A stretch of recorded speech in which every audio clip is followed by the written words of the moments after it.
Hey, what's going on, everyone? My name is Sherwin, and in this video, I'm coming to you from my Model Y studios. This thing is like really sealed, so it doesn't pick up a lot of noise. Hopefully, you don't pick up the AC noise or the fan noise. But anyway, in this video, we are at the supercharger once again, and I was a bit curious. I was like, hey, how many times have I used the supercharger in the last 30 days? Because you could check that on the app. And surprisingly, although not really too surprising, I've used the supercharger over 80% of the time in the last 30 days or so. So there's several reasons for that. So number one, um, in Southern California, this last month, December, January, we've been hit with a lot of rain. a lot of rain. And good. I like rain. I love rain. I love that weather. But it's not good when you have solar panels on your roof because you can't generate electricity, or you can't generate energy. And I don't really like who my provider is, as if we have a choice anyway. But I'm with Edison, and I don't like them. So as much as possible, I try to offset the cost, and go to the supercharger. And I need to do that more often this last month or so because of the rain that we've been having. So we are on this annual plan where we don't pay until the end of the year, and I'm in month 4. Checking my bill, we're a little over $400 into usage. So our annual resets, I think, every August or September, and we're already over $400. So on average, we've been using about $100, over $100 worth monthly usage on average. And that's not with the Model X and Model Y charging nightly. So whenever we need to charge both cars, I usually charge my Y at a supercharger, and then I plug Abby's X to our charger at home. Because I don't want to get up in the middle of the night, swap, and then so I just leave the X charged, plugged in all night, and whatever, it knows when to shut off. And then in the morning before I go to work, I supercharge. So the supercharger I go to has some awesome rates. It isn't one of the fastest. It's at 72 kilowatt hour speed. Is it kilowatt or kilowatt hour? But anyway, the rate, the non or off-peak rates are at 21 cents, and the non-off-peak is 31 cents.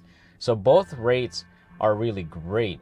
And traveling to work, my commute is about 120 miles or so daily. And for me to replenish that energy on the off-peak rates, I float between $4 to $6 when I just need to replenish the energy that it takes for me to commute. On non-off-peak hours, it's usually more around $7 to $10. So it's still not bad if you were to compare to gasoline. That's probably almost the same as when I had my Prius, my Priuses.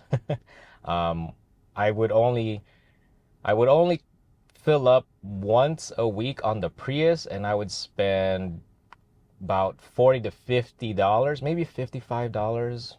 But anyway, I wanted to talk about battery degradation a little bit, and I've started reading stuff about it. I don't know whether or not or how accurate the informations are, but I have yet to find the cause of it. But from what I've gathered, people have been saying that you're going to increase the degradation of your battery if you supercharge a lot. So you should not supercharge that often. And so I'm like, over 80% in the last 30 days, man, what am I doing to my battery?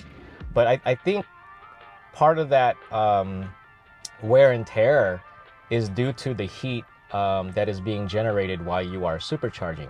At home, I have the wall charger, and it does 11 kilowatt hour.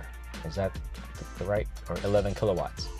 But here in this supercharger, it could do about 72, so it generates more heat. And then if you go to the 150 or 250, there's even more heat. So I think the temperature itself is the one that's a big factor to wear and tear to the battery.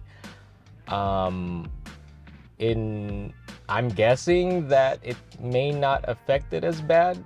Hopefully not, because again, this last 30 days or so, I've been charging over 80% of the time. I mean, 1 month isn't anything, but you know, when the summertime comes, I'll probably do more home charging because we generate a lot more energy. So I just wanted to talk about that. I wanted to see what y'all think about it. You know, what do you think? Like, is that information correct? Is it the heat? Is it the speed of the energy being pushed to your batteries? I don't have a tendency to fill it up. I just sit between 20 to 85%, somewhere around there, unless I have to go far. So even though my commute is far, I don't charge it all the way to 100% or beyond 90%. So it just depends on how I'm feeling that day, and how much the rate is. If it's at 21 and I have more time on my hands, I'll try to push it to closer to 90 or a little over 90, because the rates are really good. It's insane. But other times I'll just float around low 80s to mid 80s% state of charge.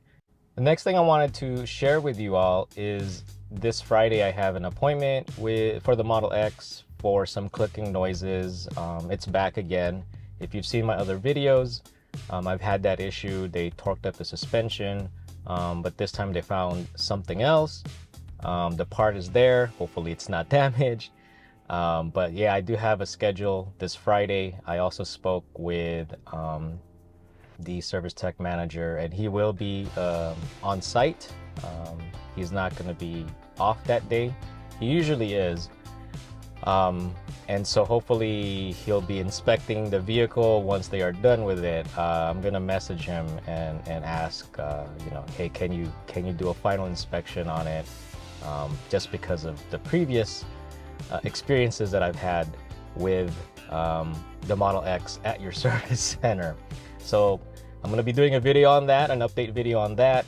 I'm doing a video's on the works. I'm just writing stuff about it.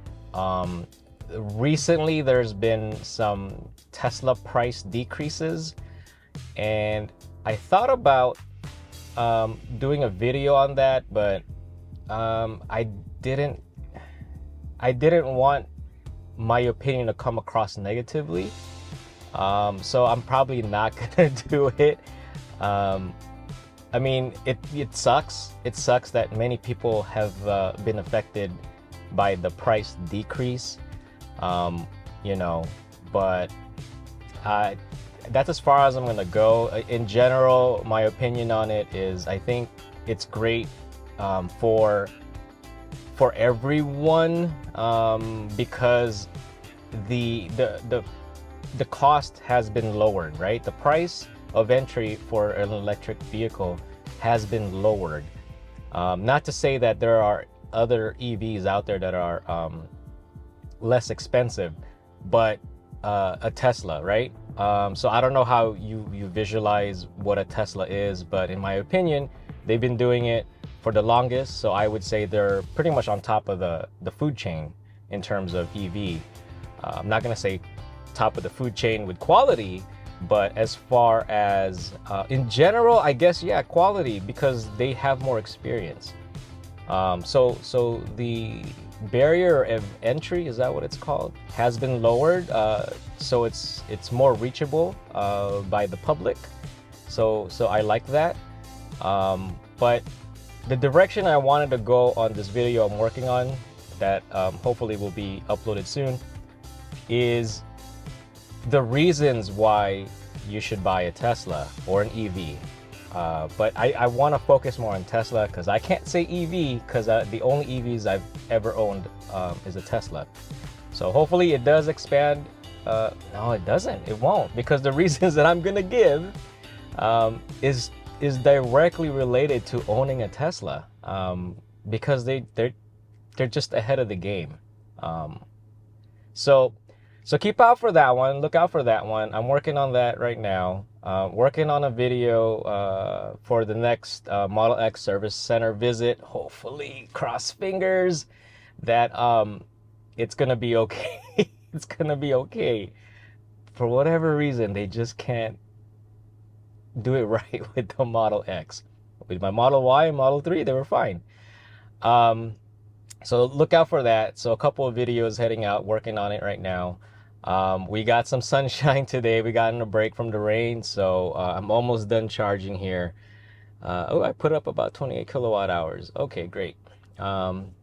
So thank you for watching. This is just a quick video, and I will see you on the next one.